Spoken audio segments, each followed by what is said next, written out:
이제 산상설교의 이제 대결론을 오늘 내리게 되는데요. 산상설교의 결론은 24절부터 27절에 있는 말씀입니다. 우리는 이 말씀을 통해서 이 산상설교가 어떤 의미의 말씀인지 하는 것을 우리가 전체적으로 우리들이 다시 한번 생각을 해볼 수 있습니다. 마태복음 5장과 6장과 7장을 그동안 우리가 쭉 이제 공부를 하면서 말씀을 생각하면서 정말 주님께서 우리 그리스도인들이 이 땅에서 어떤 사람들이 되기를 원하는지 마태복음 5장 1절에 주님 말씀하시기를 예수께서 무리를 보시고 산에 올라가 앉으셨다고요. 그리고 이제 제자들이 나온지라 입을 열어 가르쳐 가라사대 심령이 강한다는 복이 있나니 라고 주님께서 제자들에게 말씀을 하기 시작하셨잖아요.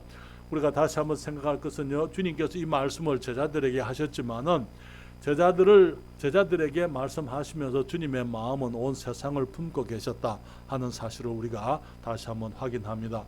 주님이 무리를 보시고 산에 올라가 앉으셨는데 제자들이 나올 때 제자들이 무리 앞에서 세상 앞에서 어떤 사람들이 되어야 할 것인지 또 어떤 역할을 해야 될 것인지 주님께서 말씀을 하시기 시작을 하신 것이죠.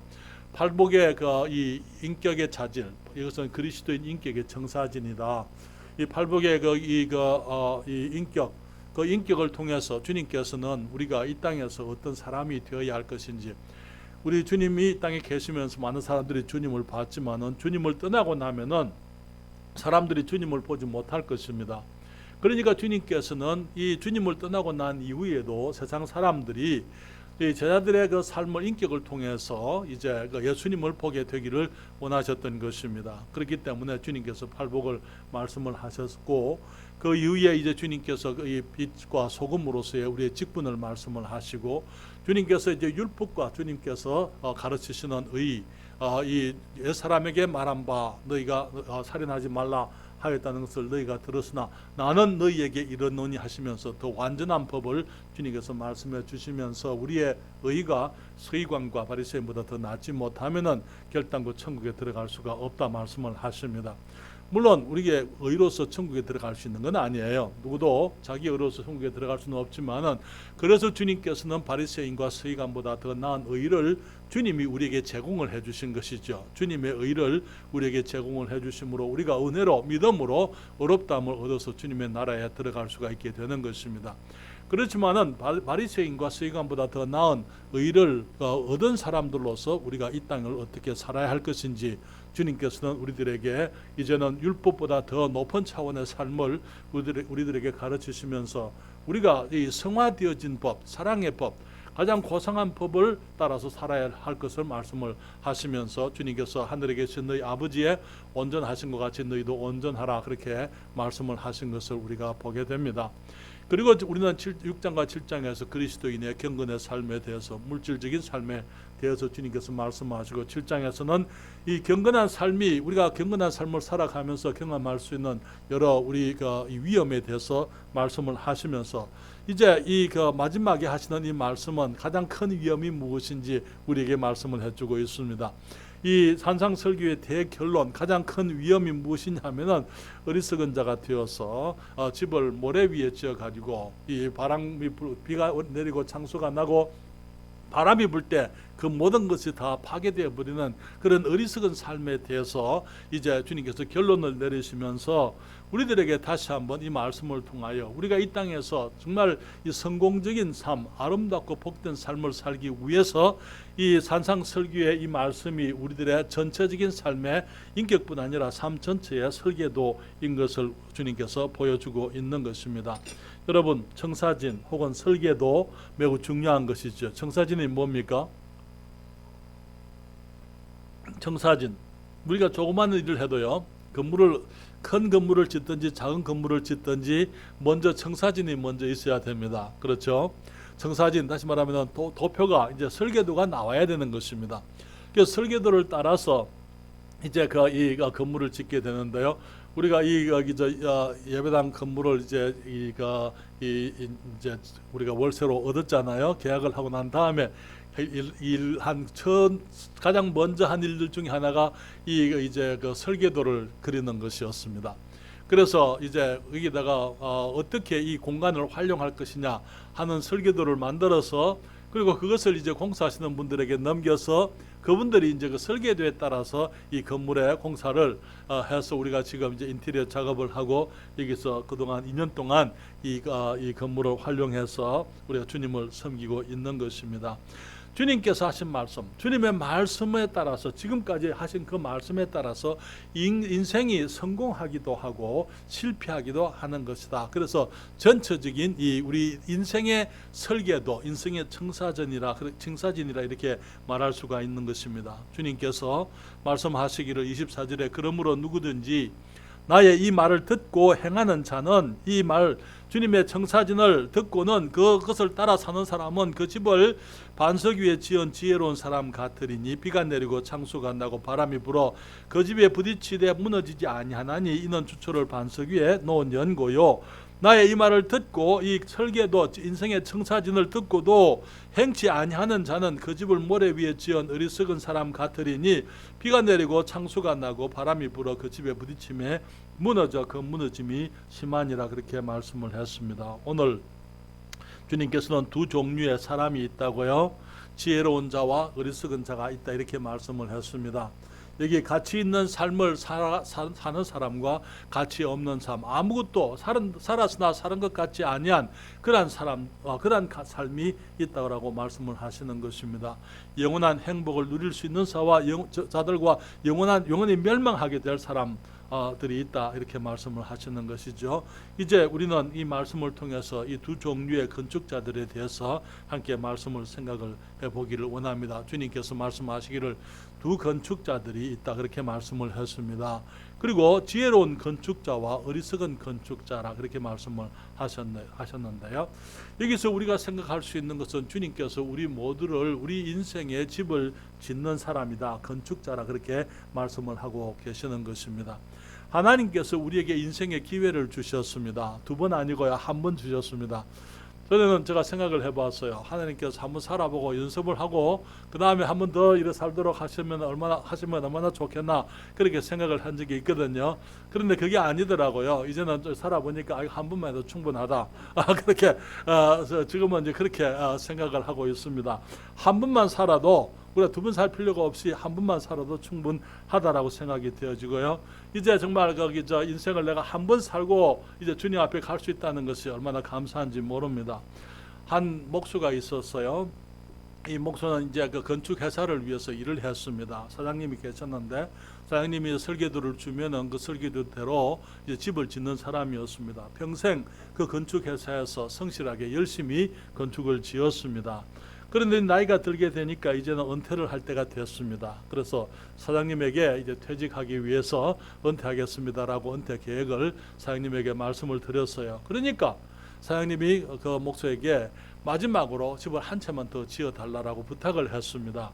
그러면서 이제 그 집을 이 목수가 짓는데 사장님의 그 부탁, 내가 은퇴를 하겠다는데 은퇴를 안 시키고 또 집을 한 채 더 지으라니까 별로 기쁘지를 않았어요. 그래서 그냥 그 마지막 집을 짓는데 대충 그냥 건성으로 집을 지었습니다. 그런데 나중에 이제 이 집을 다 짓고 난 다음에 이제 사장님이 와서 그 집을 보시고는 하시는 말씀이 열쇠를 주면서 이것은 당신 집입니다. 내가 당신이 평생 우리 회사를 위해서 일을 했기 때문에 감사의 표현으로서 내가 이 집을 당신에게 드리겠습니다. 아마 그 목수가 그 집이 자기 집이 될 줄 알았으면 아마 그렇게 안 지었을 거예요. 예, 대충 그냥 그 재료도 대충 쓰고 그렇게 안 했을 텐데 이제 그냥 그 자기가 평생 훌륭한 집들을 많이 짓고는 정작 자기 집은 그렇게 훌륭하지 못한 집에서 살게 됐던 것입니다. 사랑하는 여러분, 우리가 인생의 기회를 통해서 정말 튼튼하고 좋은 집을 짓는 사람들이 있습니다. 또 어떤 사람들은 정말 튼튼하고 좋은 것처럼 겉으로 보이지만은 실제로 그 집을 시험무에 붙이게 될 때에 그것은 완전히 다 무너져 버리고 가치 없는 집을 지었으나 지은 것 같지 않은 그런 모습의 집들이 되고 마는 것입니다. 그래서 이 지혜로운 건축자가 있고 이 어리석은 건축자가 있는데 그들의 차이는 기초에 있었다고 성경에서 말하고 있습니다. 이게 말하기를 그러므로 누구든지 나의 이 말을 듣고 행하는 자는 그 집을 반석 위에 지은 지혜로운 사람 같으리니, 그리고 26절에 나의 이 말을 듣고 행치 아니하는 자는 그 집을 모래 위에 지은 어리석은 사람 같으리니 그렇게 얘기를 했습니다. 여러분, 저를 잠깐 보시겠습니까? 반석은요 큰 돌이죠. 그렇죠. 큰 집을 짓는 기초가 될 수 있는 큰 돌을 말하는 것입니다. 안반을 말하는데요. 모래는 작은 돌들입니다. 반석이나 모래나 다 돌이에요. 기본 성분은 돌이지 않습니까? 그렇죠. 그렇기 때문에 모래 위에도 집을 지으면은요 잘 서 있을 수 있어요. 저희들이 이제 페스코에 우리 미국에 있을 때 이제 저희들이 페스코에 가서 얼마 안 돼서 이제 우리 교회당을 지었습니다. 근데 이 페스코는 워싱턴주의 동쪽인데 그게 완전히 이 사막지 모래 땅밖에 없어요. 진짜로 이게 땅을 아무리 파도 돌 하나 나오질 않아요. 전부 바람에 의해서 흙들이 와서 쌓인 곳이기 때문에 여기에 돌 하나 나오지 않고 전부 모래 흙입니다. 그래서 거기에 집을 짓는데 문제가 뭐냐면은요, 이제 거기 교회 땅을 짓기 위해서 기초를 놓으려니까 밑에 이제 골을 파야 되잖아요. 골을 파가지고 거기다가 이제 프레임을 틀을 넣어가지고 거기에 콘크리트를 부어야 되는데 이 전부 모래 흙이니까요. 골을 파놓으면 그냥 쑥 다 무너져 버리고 골을 파놓으면 쑥 다 무너져 버리고 그러는 거예요.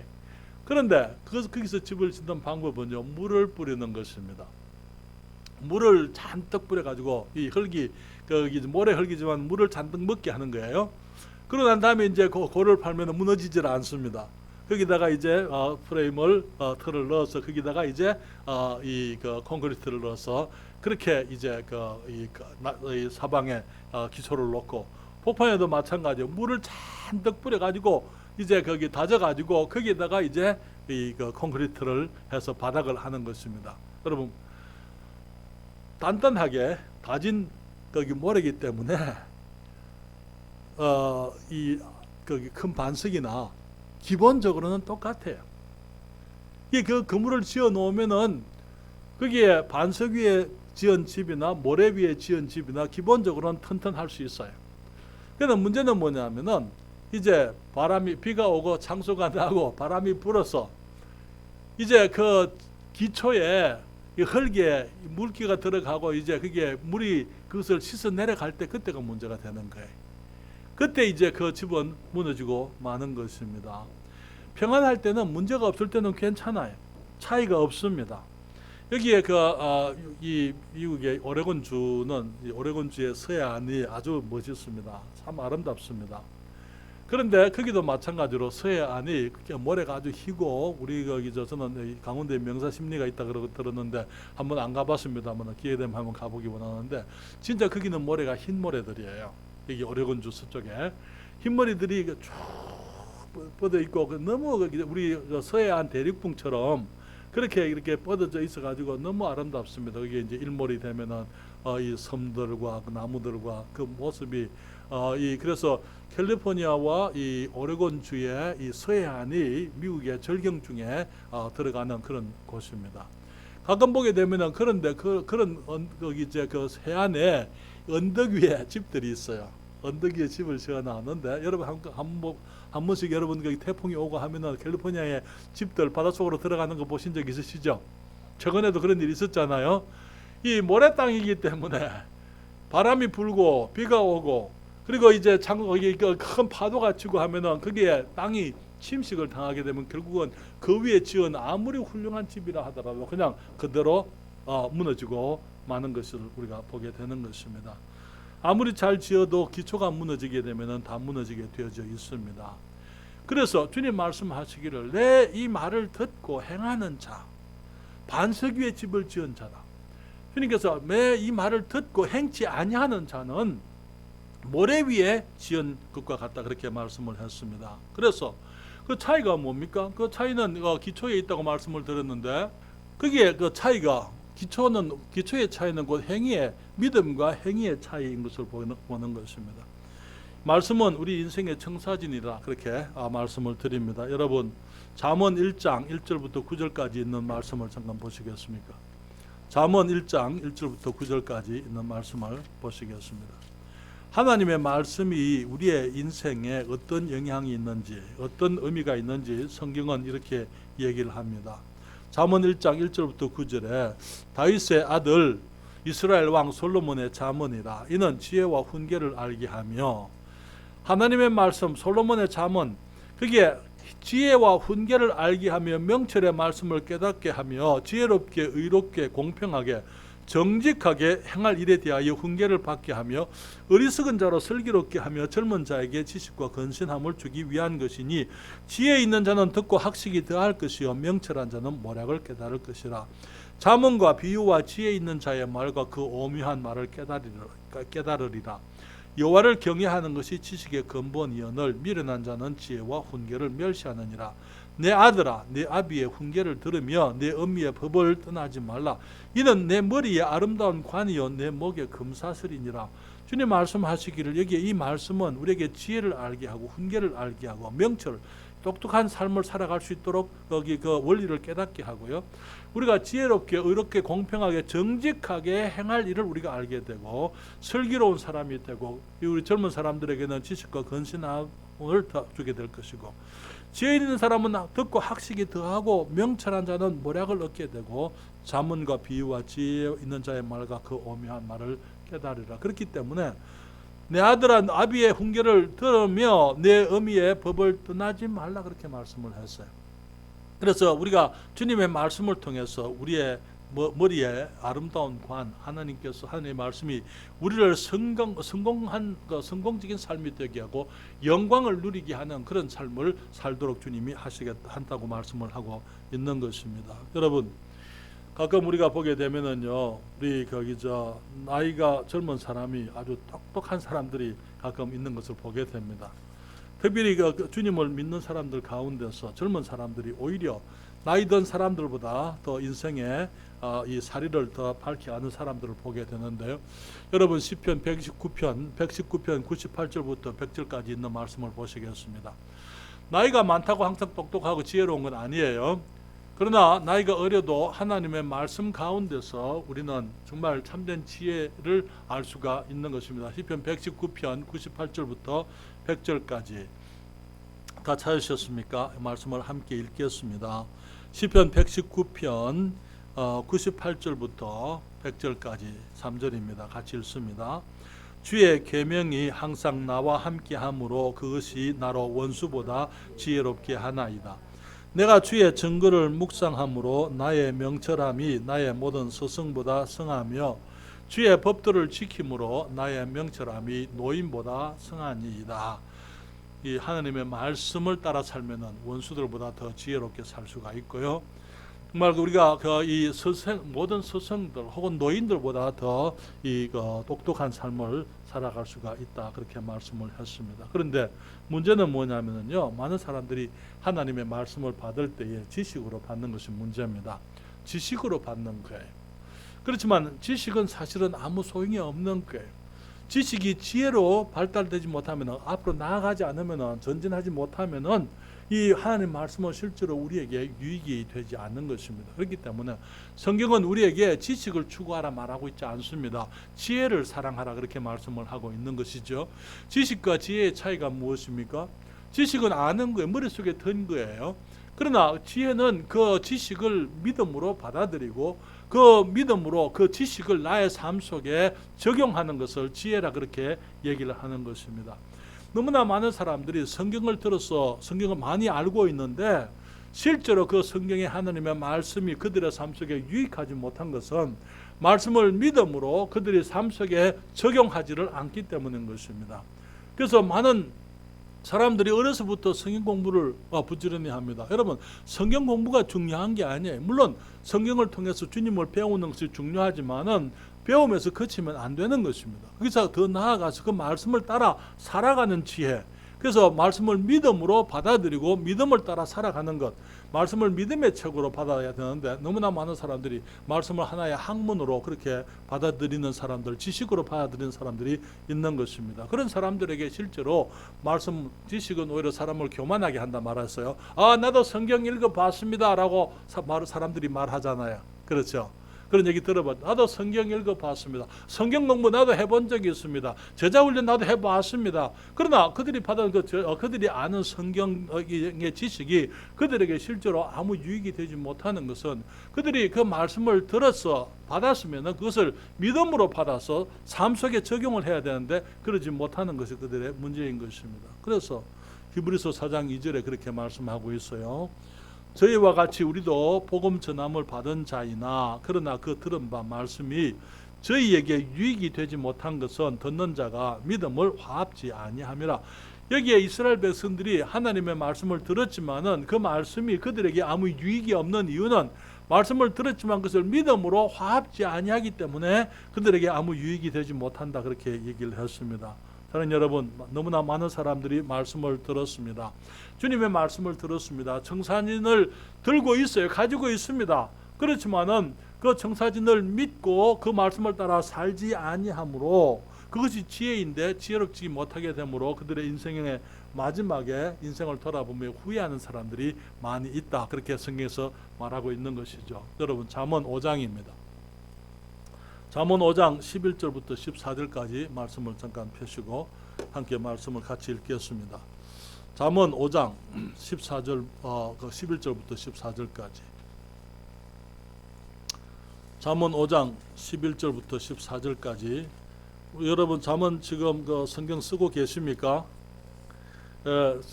성경 쓰고 계신 분은 여기 한 달에 우리가 3월달까지니까요 10장씩만 쓰면 되거든요. 저는 이제 11장에 들어갔습니다만은 여러분 거기서 성경 가까이 하시고 또 말씀을 이렇게 사랑하시기를 바랍니다. 5장 11절부터 14절까지 같이 읽겠습니다. 두렵건대 마지막에 이르러 내 몸 내 육체가 쇠퇴할 때에 내가 한탄하여 말하기를 내가 어찌하여 훈계를 싫어하며 내 마음이 꾸지람을 가벼이 여기고 내 선생의 목소리를 청종치 아니하며 나를 가르치는 이에게 귀를 기울이지 아니하였던고. 많은 무리들이 모인 중에서 모든 악에 거의 빠지게 되었었노라 하게 될까 하노라. 사랑하는 여러분, 말씀을 듣고 행치 아니하는 사람들은 그들의 인생에 나중에 후회할 수밖에 없는 기회가 있었는데 그 기회에 주님의 말씀을 믿음으로 화합하지 않았기 때문에, 그리고 말씀을 순종하지 않았기 때문에 인생을 낭비하고 죄악 가운데서 살아가다가 나중에 후회하는 그런 사람들이 너무나 많이 있는 것이 사실입니다. 사랑하는 여러분, 우리의 행위는 구원에 이르게 하지 못합니다. 구원을 위해서는 우리의 행위가 아무 소용이 없습니다. 그러나 구원받은 우리에게 우리의 행위는 영원한 영광에 이르도록 하는 것이라는 사실을 우리가 기억해야 될 필요가 있습니다. 우리가 구원받기 위해서 무엇을 하는 건 아니에요. 구원받기 위해서 우리가 이 땅에서 할 수 있는 일은 아무것도 없습니다. 그렇지만 구원받은 우리에게는 이제는 믿음으로 하나님의 말씀을 따라 살게 되므로 우리가 나중에 우리의 인생에 정말 영원한 영광으로 그 아름다운 것으로 우리에게 돌아올 수가 있다는 것이죠. 여러분, 고린도 전서 3장입니다. 고린도전서 3장 10절부터 15절까지 성경을 펴시고 함께 보시겠습니다. 고린도 전서 제3장 10절부터 15절까지 말씀을 함께 읽도록 하겠습니다. 고린도 전서 제3장 10절부터 15절까지 같이 읽습니다. 찾으셨습니까? 고린도 전서 3장 10절입니다. 내게 주신 하나님의 은혜를 따라 내가 지혜로운 건축자와 같이 틀을 닦아두매 다른 이가 그 위에 세우나 그러나 각각 어떻게 그 위에 세우기를 조심할지니라. 이 닦아둔 것 외에 능히 다른 틀을 닦아둘 자가 없으니 이 틀은 곧 예수 그리스도라. 만일 누구든지 금이나 은이나 보석이나 나무나 풀이나 짚으로 이 터 위에 세우면 각각 공력이 나타날 터인데 그 날이 공력을 밝히리니 이는 불로 나타내고 그 불이 각 사람의 공력이 어떠한 것을 시험할 것이라.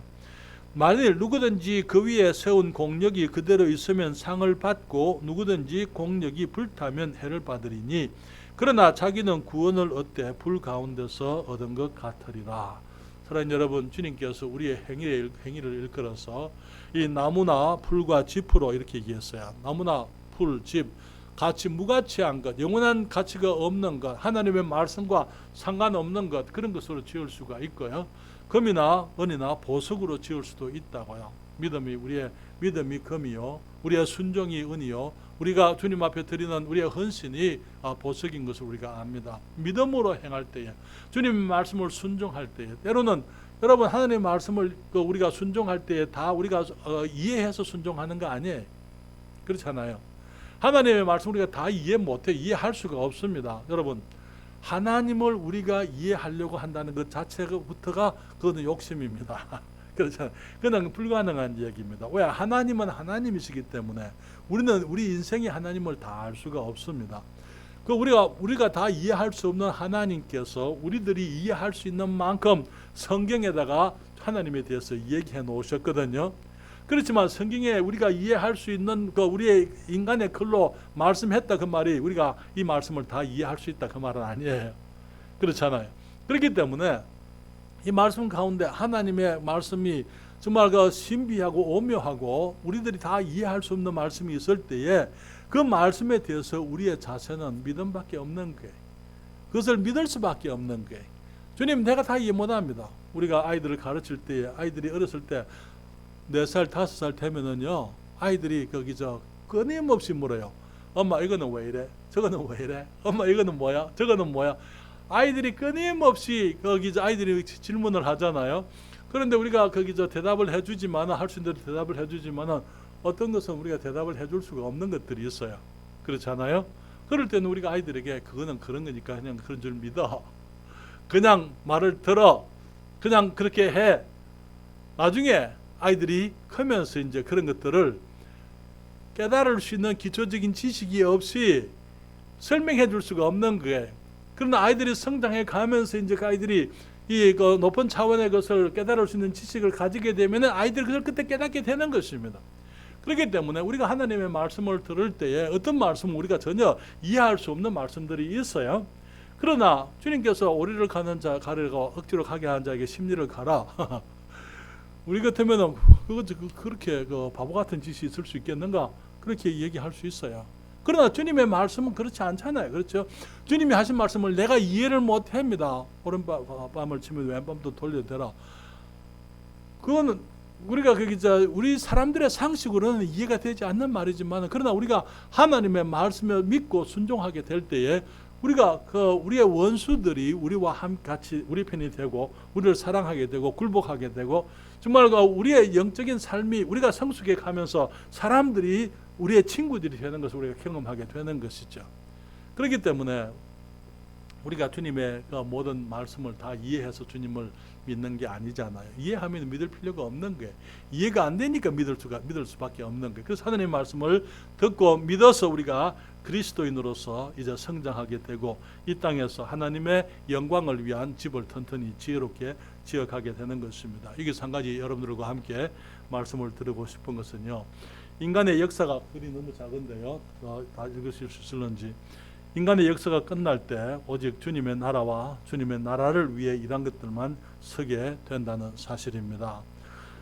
예를 들면 이 세상의 역사는 하나의 나라를 위해서 나아가고 있다라는 사실을 여러분들에게 말씀을 드립니다.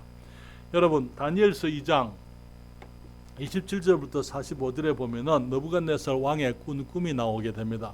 잠깐 그 말씀을 통해서 우리의 인간의 역사가 혹은 우리 인생의 마지막이 어디를 향하여 가고 있는지 여러분들에게 잠시 말씀을 좀 드리기를 원합니다. 여러분, 다니엘서 제 2장 27절부터 45절까지 그 얘기 웬만하면 다 아시는데, 느부갓네살 왕이 꿈을 꿨습니다.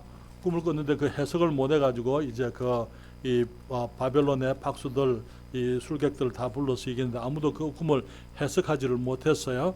그때 이제 다니엘이 와서 왕이 그 꿈을 얘기하고 또 이제 그 꿈의 해석을 보이게 되는데요. 27절부터 45절까지 거기 성경에 이렇게 말합니다. 다니엘이 왕 앞에 대답하여 가로되 왕의 물으신 바 은밀한 것은 박사나 술객이나 박수나 점쟁이가 능히 왕께 보일 수 없으되 오직 은밀한 것을 나타내실 자는 하늘에 계신 하나님이시라. 그가 느부갓네살 왕에게 후일에 될 일을 알게 하셨나이다. 왕의 꿈 곧 왕이 침상에서 뇌 속으로 받은 이상은 이러하니라. 이제 그 얘기하기를 왕이 침상에 나아갈 때 29절입니다. 장래 일을 나아가서 장래 일을 생각하실 때에 은밀한 것을 나타내시는 이가 장래 일을 왕에게 알게 하셨사오며 내게 이 은밀한 것을 나타내시면 내 지혜가 다른 인생보다 나은 것이 아니라 오직 그 해석을 왕에게 알려서 왕의 마음으로 생각하던 것을 왕으로 알게 하려 하심이니이다. 31절부터요. 왕이 한 큰 신상을 보셨나이다. 그 신상이 왕의 앞에 섰는데 크고 광채가 특심하며 그 모양이 심히 두려우니 그 우상의 머리는 정금이요 가슴과 팔은 은이요 배와 넓적다리는 노시요 그 종아리는 철이요 그 발은 얼마는 철이요 얼마는 진흙이었나이다. 또 왕이 보신즉 사람의 손으로 하지 아니하고 떠인 돌이 신상의 철과 진흙의 발을 쳐서 부서뜨리매 때에 철과 진흙과 녹과 은과 금이 다 부서져 여름 타작마당에 겨같이 되어 바람에 불려 간 곳이 없었고 우상을 친 돌은 태산을 이루어 온 세계에 가득하였나이다. 그 꿈이 이러한즉 내가 이제 그 해석을 왕 앞에 진술하리이다. 왕은 열왕의 왕이시라 하늘의 하나님이 나라와 권세와 능력과 영광을 왕에게 주셨고 인생들과 들짐승과 공중의 새들 어느 곳에 있는 것을 물은하고 그것들을 왕의 손에 붙이사 다 다스리게 하셨으니 왕은 곧 그 건물이니이다. 왕의 후에 왕만 못한 다른 나라가 일어날 것이요 셋째로 또 녹 같은 나라가 일어나서 온 세계를 다스릴 것이며 넷째 나라는 강하기가 철 같으리니 철은 모든 물건을 부서뜨리고 이기는 것이라 철이 모든 것을 부수는 것 같이 그 나라가 문나라를 부서뜨리고 박을 것이며 왕께서 그 발과 발가락이 얼마는 토기장이에 진흙이요 얼마는 철인 것을 보셨은즉 그 나라가 나누일 것이며 왕께서 철과 진흙이 섞인 것을 보셨은즉 그 나라가 철에 든든함이 있을 것이나 그 발가락이 얼마는 철이요 얼마는 진흙인즉 그 나라는 얼마는 든든하고 얼마는 부서질만한 것이며 왕께서 철과 진흙이 섞인 것을 보셨은즉 그들이 다른 인종과 서로 섞일 것이나 피차 합하지 아니함이 철과 진흙이 합하지 않은 것 같으리이다. 이 열왕의 때에 하늘의 하나님이 한 나라를 세우시리니 이것은 영원히 망하지도 아니할 것이요 그 국권이 다른 백성에게로 돌아가지도 아니할 것이요 도리어 이 모든 나라를 쳐서 멸하고 영원히 쓸 것이라. 왕이 사람의 손으로 아니하고 산에서 떠인 돌이 철과 녹과 진흙과 은과 금을 부서뜨린 것을 보신 것은 크신 하나님이 장래 일을 왕께 알게 하신 것이라. 이 꿈이 참되고 이 해석이 확실하니이다. 여러분 여기에 이 느부갓네살 왕의 꿈이 이 장차 하나님의 나라가 이 땅에 이루어질 것에 대한 이제 그 예조 혹은 예언이면서 마찬가지로 이 세상의 왕국이나 세상의 제국들이 다 무너지게 되고 다 간 것이 없게 될 것을 주님이 보여주고 있는 것이죠. 이 금머리는 우리가 지금 여기서 말하는 금머리 바벨론 제국이다 이렇게 우리가 얘기를 합니다. 한때 바벨론 제국이 있었지만 지금 바벨론 제국이 없습니다. 바벨론 제국 다음에 여기에 은으로 된 이 가슴과 팔이 있었잖아요. 그래서 메데바사라 그랬어요. 페르시아 제국을 말하는 것입니다. 페르시아 제국도 지금 다 무너졌고 지금 이 페르시아는요 이란이 페르시아 민족입니다. 이란이 그 사람들이 그렇지만은 이란은 세계 한때는 이 온 세상을 다스리는 큰 제국이었지만은 지금은 미미한 나라가 되고 말았습니다. 노스로 된 배와 넓적다리는 헬라 제국입니다. 헬라 그 다음에 이제 거기 페르시아 제국 다음에 헬라 제국이 알렉산드리아 거기 알렉산더 대왕이죠. 알렉산더 대왕 그 아버지 필립을 통해서 헬라 제국이 있었지만은 역시 그 나라도 오래 가지 못하고 다 망해버렸고요. 그리고 그 다음에 등장한 것이 로마 제국입니다. 철로 된 이제 그 종아리를 말하는 것이죠. 그리고 이제 그 발은 철과 흙이 섞여 있는 그 발, 이것은 로마 제국을 의미하는 것으로서 이제 로마 제국이 이미 망해지고 지금은 더 이상 존재하지를 않습니다. 그리고는 이제 사람 손으로 뜨지 아니한 돌이 와서 그 한 신상이잖아요. 그 신상 전체를 보러 인간의 역사를 보여주고 있는 거예요. 인간이 제국들이 그 세상을 다스리는 그 제국들이 있었지만은 마지막에 사람의 손으로 뜨지 아니한 돌이 하늘로부터 날아와서 그 발을 부스러뜨리게 될 때 그 모든 것이 다 무너지고 타작마당에 겨같이 다 사라지고 있었던 것 같지 않은 그런 모습으로 온 세상이 다 이제 다 사라지게 될 그 인간 역사가 다 흠으로 돌아가게 될 것을 보여주고 있는 것입니다. 사랑하는 여러분, 우리들이 여기서 기억해야 될 것은 우리 인간의 이게 제가 이거 금머리는 바벨론 제국이고요. 은가슴과 팔은 페르시아 제국이고 노스로 된 배와 넓적다리는 헬라 제국이라고 말씀을 드렸고 철로 된 종아리 로마 제국이고요. 여기에 이제 철과 흙으로 된 발은 부흥 로마 제국이라 이렇게 말하고 있는데요. 지금 로마 제국의 후신이 지금도 남아 있습니다. 그런데 이것은 철과 흙으로 되어졌기 때문에 합하지 아니한다 그렇게 얘기했습니다. 그리고 여섯 번째로 사람으로 손으로 뜨지 아니한 이 돌이 날아오게 되면은 이 그리스도의 나라, 천년 왕국 주님의 나라가 이 땅에 세워질 것을 의미하고 있는 것입니다. 여러분, 인간의 제도, 인간이 지금 이때까지 사람이 사람을 다스리는 인간 정부 시대 이후에 지금까지 해오는 그 모든 이 역사는 무엇입니까? 그것은 하나님을 떠난 삶의 허무함을 보여주고 있는 하나의 과정일 뿐인 것입니다. 여러분, 하나님께서는 처음에 사람들이 하나님을 믿는 믿음으로 살기를 원하셨어요. 그런데 사람들이 하나님의 다스림을 거부했을 때 하나님께서는 사람들끼리 살도록 그렇게 용납을 해 주셨습니다. 에덴에서 그들이 하나님의 다스리심을 그들이 거부했을 때에 주님께서 사람이 나가서 살아보도록 그렇게 하셨더랬어요. 그리고 결국은 이 노아의 홍수로 모든 것이 다 멸하게 되고 노아 홍수 이후에 이제 주님께서 사람들이 사람을 다스리는 시대를 주신 것이죠. 사람이 사람을 죽이면 사람이 그 사람을 죽여라 그렇게 얘기를 했잖아요.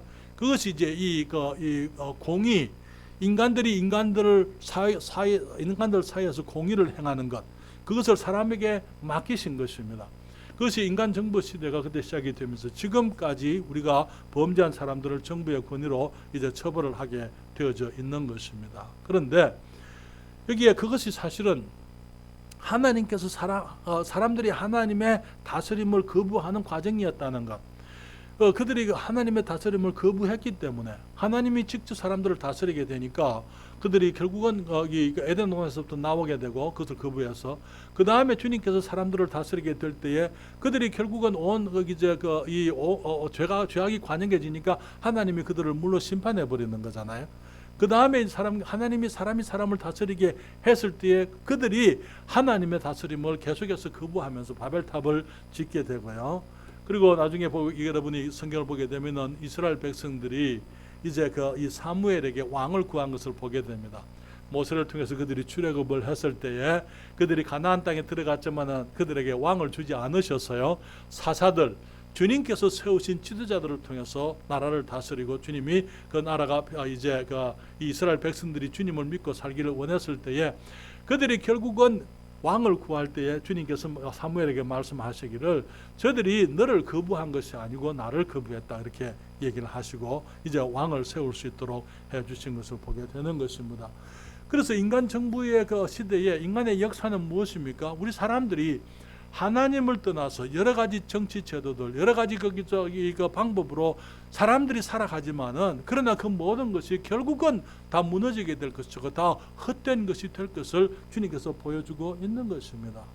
그래서 사람이 다스리는 것과 하나님이 다스리는 것 어느 것이 더 나은지 사람들로 하여금 깨달을 수 있도록 주님께서 이제 사람들에게 용납하신 것이 지금의 이 여러 정치 제도들이죠. 여러분, 공산주의는 어떤 제도입니까? 공산주의는요, 표면적으로는 모든 사람들을 다 공평하게 잘 살게 만들겠다.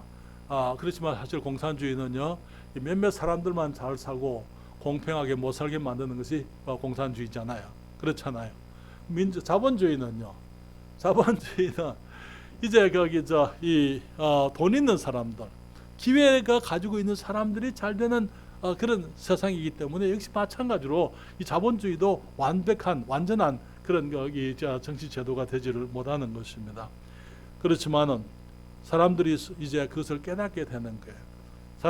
사람들이 사람을 다스리고 자기들끼리 하나님 없이 살아가게 될 때에 결국은 모든 것이 다 무너지게 되는 것을 그들이 경험하게 되는 것입니다. 그러면서 결국은 모든 것이 무너지게 될 때에 모든 것이 다 지나가게 되고 세상은 다시 그리스도의 통치 아래 들어가게 되는 것입니다. 그래서 지금 우리가 기억해야 될 것은 지금 권세 있는 사람들 그들이 다 무너지게 되어 있다는 거예요.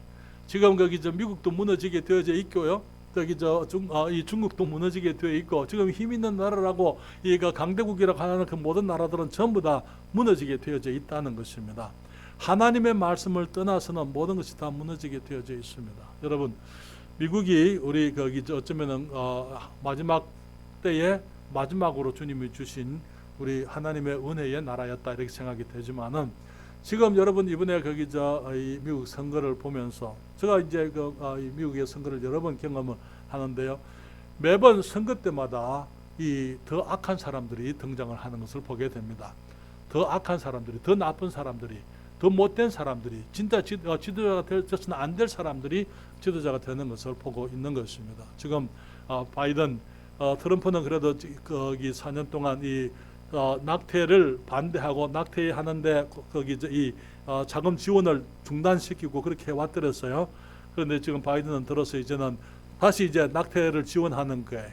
미국에 거기 이 Planned Parenthood라는 그 기관이 있어요. Planned Parenthood 계획되어진 거기 Parenthood니까 자녀들을 양육하는 부모가 부모가 되는 걸 계획된 부모라 그럴까요? 어떤 그런 Planned Parenthood 그게 뭐냐면은 이 계획하지 않은 아이들은 전부 죽여도 괜찮다 이거예요. 그러니까 부부가 합의해서 낳지 않은 아이들은 낙태시켜도 괜찮다. 그래서 그 조직의 이름이 Planned Parenthood. 그런데 그 사람들이 낙태 사업은 하나의 산업이에요. 거기 낙태를 통해서 엄청난 돈을 그들이 끌어모읍니다. 정부에서 지원하지요. 그리고 장기들 아이들의 그런 모든 것들을 팔아서 돈을 만들죠. 그래서 이게 이 아주 악한 사람들이에요. 트럼프가 들어섰을 때 그 모든 것을 이제 중지시키고 그래서 그런 기구들이 많이 문을 닫아뜨렸어요. 그렇지만 지금 바이든은 다시 이제 그 일을 다시 이제 정부 지원을 하겠다고 나오고 그래서 이제 여자들의 그 여권 이 자기 몸에 대한 결정을 스스로 내릴 수 있는 여자들의 권리가 있다. 그래서 임신을 마음대로 이제 낙태를 해도 괜찮다. 그런 일들이 지금 일어나고 있는 게 갈수록 이 미국은 정권이 바뀌면서 점점 더 부패로 내려가고 있는 것을 보게 되는 것입니다. 죄악이 관영하게 될 때에 우리 주님께서 그냥 그대로 내버려 두지 않을게. 소돔과 같이 되고 고모라와 같이 될 것이다고 노아의 홍수의 때와 같이 될 것이다 하신 그 말씀들이 지금 우리 눈앞에서 지금 이루어져 가고 있잖아요. 우리 주님께서 재림하시게 되면 인간의 그 모든 것들이 전부 다 무너지고 마는 것입니다. 모든 것이 우리 인간 역사의 헛됨이 그때 드러나게 되는 게 하나님을 떠나 살아가는 삶, 하나님의 말씀과 상관없는 삶이 어떤 것인지 그때 정말 있었으나 있은 것 같지 않냐고 모든 것이 바벨론 제국과 거기 페르시아 제국과 이 헬라 제국과 로마 제국과 그 모든 역사가 전부 다 하나의 죄와 같이 그렇게 다 사라지게 되는 그때가 오는 것입니다. 그러면서 이제 우리가 천년왕국 주님이 재림하시게 되면은 천년왕국에서 우리가 진정으로 공평하고 정의로운 세상을 경험하게 될 거예요. 그것이 하나님이 다스리는 나라가 되는 것입니다. 그렇기 때문에 우리가 하나님의 말씀을 통해서 세상이 지금 어디로 가고 있는지 앞으로 어떤 일이 있을 것인지 우리가 지금 하고 있는데 가치가 무엇인지 의미가 무엇인지 우리가 안다면은 우리는 지혜로운 건축자로서 영원히 있을 집을 지어야만 되는 것입니다. 첫째로 우리는 바른 기초 위에 집을 지어야 되는 것입니다. 여러분 고린도전서 3장 10절부터 11절까지 읽고 잠깐 읽고 좀 서둘러서 제가 마치도록 하겠습니다. 고린도전서 제3장 10절부터 11절까지입니다.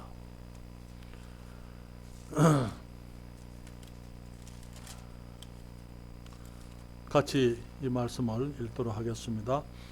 고린도전서 3장 10절 11절입니다. 내게 주신 하나님의 은혜를 따라 내가 지혜로운 건축자와 같이 틀을 닦아두매 다른 이가 그 위에 세우나 그러나 각각 어떻게 그 위에 세우기를 조심할지니라. 이 닦아둔 것 외에 능히 다른 틀을 닦아둘 자가 없으니 이 터는 곧 예수 그리스도라. 우리가 여기 11절까지 읽었습니다. 그래서 거기에 우리가 바른 기초 위에 바른 터 위에 예수 그리스도 위에 우리가 이제 집을 지어야 하겠다고 주님이 말씀을 하고 있는 것입니다. 또한 우리는 바른 재료로 집을 지어야 됩니다. 고린도전서 3장 12절부터 15절까지 같이 읽을까요? 거기 말씀하시기를 만일 누구든지 금이나 은이나 보석이나 나무나 짚이나 풀이나 짚으로 이 터 위에 세우면 각각 공력이 나타날 터인데 그 날이 공력을 밝히리니 이는 불로 나타내고 그 불이 각 사람의 공력이 어떠한 것을 시험할 것임이니라. 만일 누구든지 쓰면 상을 받고 누구든지 공력이 불타면 해를 받으리니 그러나 자기는 구원을 얻되 불 가운데서 얻은 것 같으리라. 아멘. 그래서 주님께서 우리가 정말 지혜로운 건축자로서 우리가 세상에 이 땅의 모든 것이 다 무너지고 다 사라지게 되어져 있다는 우리가 알기 때문에 지혜로운 건축자들로서 우리는 바른 기초 위에 예수 그리스도 위에 우리가 우리의 삶을 건축해야 됩니다. 여러분, 미국의 헌법을 기초할 때에 여러분 지금 왜 미국이 그렇게 문제가 많습니까? 그 이유는요, 미국의 그 헌법을 기초할 때에 그리스도인들이 그 법을 기초했습니다. 믿음으로 하나님을 인정하는 신앙 가운데. 그렇기 때문에 그 미국의 헌법이 제정되고 난 다음에 조지 워싱턴이 그런 얘기를 했어요. 만약에 그리스도인의 정신을 버리면은 이 헌법은, 이 체제는 작동할 수가 없다. 그렇게 얘기를 했어요. 지금 이제 미국의 이 정치인들이 하나님을 두려워하지 않고 하나님을 던지고 1960년대 이후로 이 미국에서 성경을 공립학교에서 버려버리고 쫓아내고 기도하지 못하게 만들고 학교에서 그렇게 하면서 이제 온갖 도덕적인 부패가 이제 미국 사회에 이제 일어나게 되고 청소년들의 이 낙태 문제라든지 술 문제라든지 마약 문제라든지 그런 도덕적인 문제가 그때부터 시작이 된 거예요. 그러면서 지금 50년이 지나서 지금 미국은 완전히 정말 믿는 사람들 같지 않은 그런 제도 이 악용을 제도를 악용하는 것입니다. 이번에 선거 부정이 있었다 그렇게 얘기하잖아요. 물론 트럼프가 잘했다고 저는 생각지 않습니다. 그렇지만은 그런 얼마든지 부정이 있을 수 있는 시스템, 정직하지 않으면은 작동되지 못하는 시스템이기 때문에 그것을 이제 그리스도인의 정신을 버려버리고 부정을 하기를 시작하게 되면은 얼마든지 부정할 수 있는 것이 그런 시스템이에요. 그렇기 때문에 지금 미국이 갈수록 더 어려워지게 되고 지금 어쩌면은 이제 그런 것들을 보완하기 위해서 이 헌법 개정이 필요하는지 모르겠습니다. 그것은 그분들의 문제입니다. 어쨌든 제가 여러분들에게 말씀을 드리고 싶은 것은 예수 그리스도를 믿는 믿음 위에서 우리가 바르게 살아야 된다는 것입니다. 그러지 않으면 아무리 좋은 제도도 아무리 훌륭한 제도도 아무런 효과가 없다는 것입니다.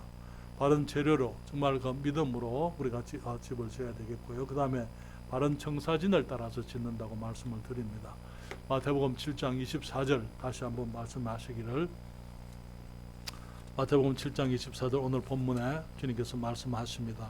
같이 다시 읽습니다. 그러므로 누구든지 나의 이 말을 듣고 행하는 자는 그 집을 반석 위에 지은 지혜로운 사람 같으리니. 그래서 바른 청사진, 정말 우리가 바른 기초 위에 바른 재료를 가지고 바른 청사진, 하나님께서 원하시는 집, 하나님께서 지으라고 주신 말씀을 기초로 해서 주님이 기뻐하시는 모습으로 우리가 인생의 집을 건축해야만 되는 것입니다. 26절 같이 읽습니다. 나의 이 말을 듣고 행치 아니하는 자는 그 집을 모래 위에 지은 어리석은 사람 같으리니. 아멘. 그래서 우리가 말씀을 듣는 것으로 충분치 못합니다.